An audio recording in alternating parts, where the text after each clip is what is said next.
Now let's continue our discussion about Chapter 7, and we'll talk now more about cash and cash controls and how we can control the receipts and the payments of cash in any business. So what is cash? Cash includes any coins, currency, which includes like paper money, checks, and money orders. So a check that's received from a customer that hasn't been cashed yet is considered to be part of the cash. So money on deposit with a bank or other financial institution that is available for withdrawal is also considered cash. So if you have a checking account, that's part of your cash. Normally you can think of cash as anything that a bank would accept for deposit in your account. So cash account, saving account, anything that they take as a deposit, that would be considered to be part of your cash. So now let's talk about controls of cash receipts, which are the things that the cash that the business is going to receive. So to protect cash from theft and misuse, the business must control cash from the time it is received until it's deposited in the bank. And because of that, many businesses, they like to limit the amount of cash they hold. And we'll talk about that later. They try to encourage people to pay using maybe debit cards or credit cards or any other forms of payments other than just cash, because cash can be easily stolen and control over it is very difficult. So businesses normally receive cash from two main sources. These are the only or the main two sources where a business would receive cash. When a customer is purchasing a product or service and they're paying cash right away, or customers, they previously purchased a product or service and now they're making the payments for the accounts that at the time they made the purchase they didn't pay for it. So let's say they previously purchased a product or they received a service and then they said they're going to pay us later on. And now they're making the payment. So that's another reason we are receiving the cash. So an important control to protect cash received is in over-the-counter sales is a cash register. And we're all familiar with that. We see it in all stores. Of course, they have this kind of cash register. Salesperson may make errors in making change for customers or in bringing up cash sales, and that's one of the biggest nightmares for businesses. So they don't like that, and this is why, as I said, they prefer having customers pay with credit cards or debit cards or other forms of payments other than cash, where the cashier would have or the salesperson would have to return like the change and things like this. So as a result, the amount of cash on hand may differ from the amount of cash sales. So because of these errors that can happen by salesperson, the amount of cash on hand might be different from the amount of cash sales. So such differences are recorded in a separate account that we call it cash short and over. So cash short, if the cash is less than, like cash in the register is less than the cash sales, and cash over if we collected more than we actually made in sales. So in our case here we have cash register total for cash sales is $35,690, but the cash receipts from cash sales is $35,668. So you can see that the amount of cash in the register is more than the cash sales. So this is like a representation for how the cash register would look like. As you can see here, we have the customer, they get the merchandise and they pay the cash at the cash register. At the end of the day, the cash is deposited in the cashier's department, and they take it and they deposit it in the bank. And the bank is going to issue like a deposit ticket, and the deposit ticket is taken to the accounting department where they are recording a journal entry with it. Before they record the journal entry, they need to match it with the receipts from the cash register. So they match the deposit ticket with the amount of receipts, and they should be the same. If they're not the same, then there's a question mark here. So if they're the same, they just directly record it in the journal entry. So that's a form of control where you try to match the amount of cash deposited to the amount of cash sales. So let's see an example here. We have the cash sales receipts and shortage of $22. Remember, we have $35,690. This was the amount of cash in the register, and the amount of cash sales was $35,668. And this would be journalized as follows. So the sales is 35,690, the cash is 35,668, and now we have a shortage of 22 where we debit cash short and over by $22. So this account here, as you can see, it's debited and it's recorded as if it's an expense. I just want to go back here. As you can see, the cash register total for cash sales is 35,690. Cash receipts for cash sales is less. So my analysis was not very accurate before earlier. So the amount of cash register total, not the amount of cash in the register, it's the amount of sales according to the register is 35,690. But the cash receipts, according to the cash sales, it's less than that. So there's a shortage of $22. So cash received in the mail is another issue, and when customers usually pay their bills or something like that. So this cash is usually in the form of checks and money orders.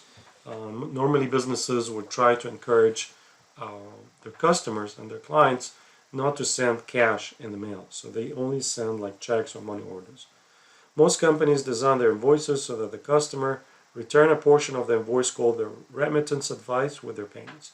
So they send back the remittance advice and amount of cash in the form of a check or money order that would match this advice.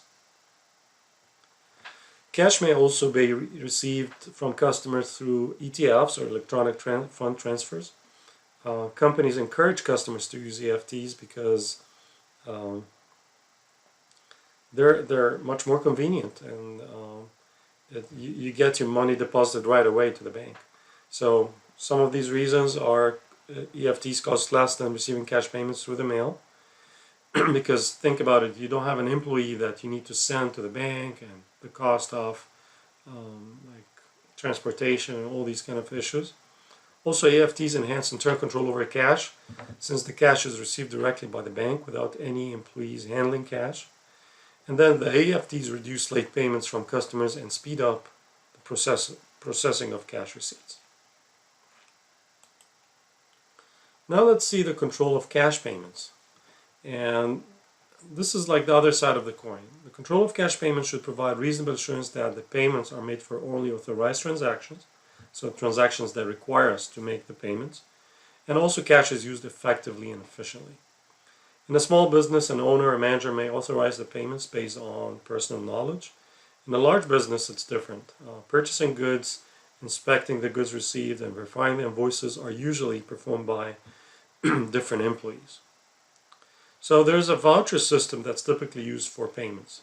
A voucher system is a set of procedures for authorizing and recording liabilities and cash payments. A voucher is any document that serves as a proof of authority to pay cash or issue an electronic fund transfer. An invoice that has been approved for payment could be considered a voucher. In many businesses, however, a voucher is a special form used to record data about a liability and the details of its payments. In a manual system, a voucher is normally prepared after all necessary supporting documents have been received.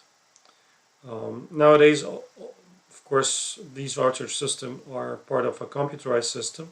So in a computerized system, data from the supporting documents such as the purchase order, receiving report, and supplier's invoices are all entered directly into computer files. How about cash paid by EFTs or electronic fund transfers? Cash can be paid by EFT systems. For example, you can withdraw cash from your bank account using an ATM machine. Your withdrawal is a type of EFT transfer. Companies also use EFT transfer. For example, many companies pay their employees directly, like direct deposit via EFT. Each pay period, the company transfers an employee's net pay to their checking accounts through the use of EFTs. Most companies nowadays also use EFT systems to pay their suppliers and all other vendors. Now let's talk about bank accounts. And bank accounts, it's the best internal control system for cash for any business, because they create some kind of double verification for the business. When I make a payment or receive cash and I deposit in the bank account, this would be like a second verification to what I have in my own records. So a major reason that companies use bank accounts is for internal controls.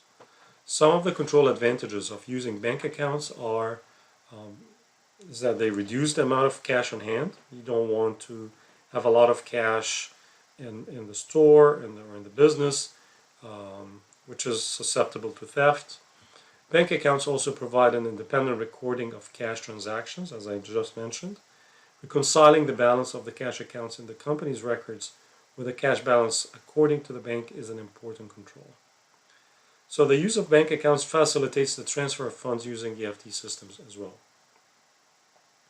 So let's talk about the bank statement. I'm sure all of us have seen a bank statement where maybe we didn't pay too much attention to like how it's structured, but we'll try to see a simple example where it might give us a better understanding of it.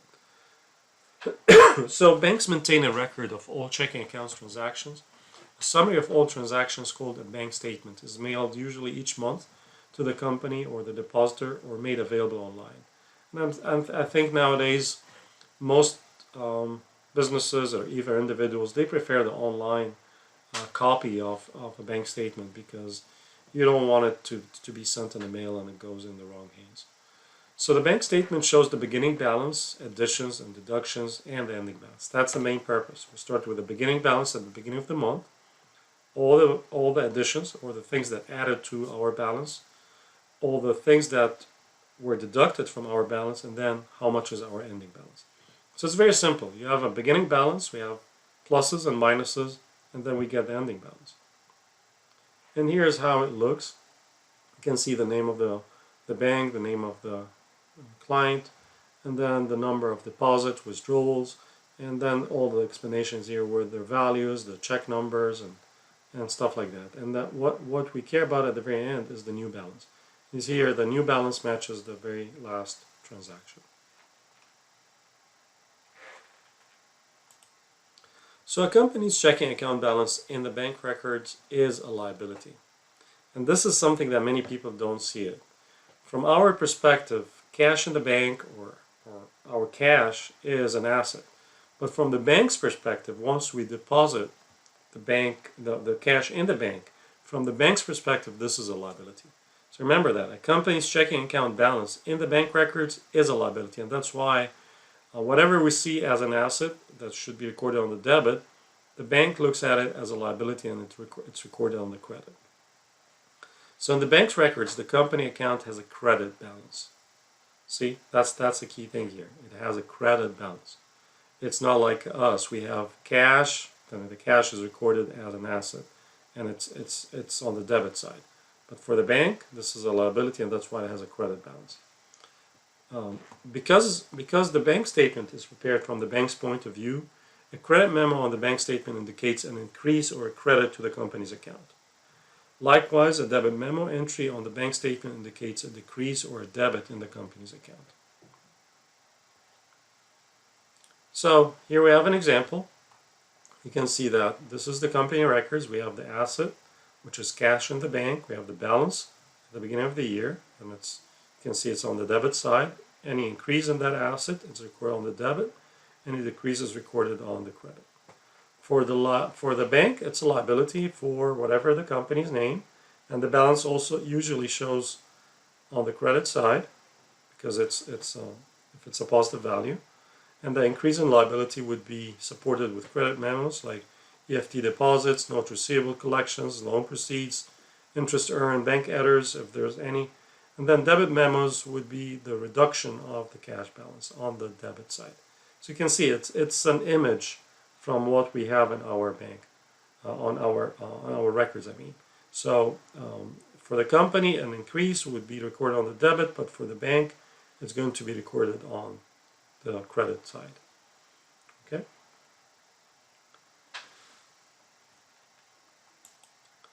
So a bank makes credit entries or issues credit memos for the following different transactions, like deposits made by electronic fund transfers, collections of notes receivables, proceeds for a loan made to the company by a bank, interest earned on the company's account, or any correction if there was a bank error. And on the debit side, which is our credit side, if we are recording on our record, but from the bank perspective, it's recorded on the debit side. This is the debit memos for any reductions, like payments made by EFTs, the service charges that we pay for the bank, customer checks returned for not sufficient funds. So if we had a check that was deposited in our account and it bounced back because the customer doesn't have enough funds, then the bank is going to deduct it again from our balance. So that's also on the debit side, and also any kind of corrections, if any, if there was a bank error. So the reason for credit and debit memo entry is indicated on the bank statement. Usually we have like clarification for that. These are the abbreviations that are usually mentioned on the bank statements. Something like EC, which is error of correction or correct bank error. NSF, which is non-sufficient fund check. SC, which is service charge. ACH, which is automated clearinghouse entry for EFTs. MS is miscellaneous items such as collection of notes receivable on behalf of the company or receipt of a loan by the company from the bank. So using the bank statement as a control over cash is really important. It's a primary control that a company uses over cash. A company uses the bank statement by comparing the bank's records of cash transactions to those recorded by the bank. The cash balance shown by the bank statement is usually different from the company's cash balance. It's very difficult to have a bank statement that really matches our company record because of several reasons, and we'll talk about these reasons shortly. But mainly it's because there's a lag in between the transactions that take place on our side and then how it's reflected on the bank side. So differences between the company balance and the bank balance may arise because of a delay by either the company or the bank in recording transactions. So here we have an example for a bank statement where we have the beginning balance, the additions, and then the deductions, and then there's the ending balance. And then here we have our own record, like the company name is Power Networking Record, where we have the beginning balance, the deposit, the checks, payments, and the ending balance. And you can see that these two balances are not the same. So why they're not the same? Because there was some kind of delay or lag between recording the transactions. So Power Networking should determine the reason for the difference in these two modes. So let me stop here. In the next video we're going to be talking about the bank reconciliation and how we can reconcile this balance, the bank statement balance, with our record balances.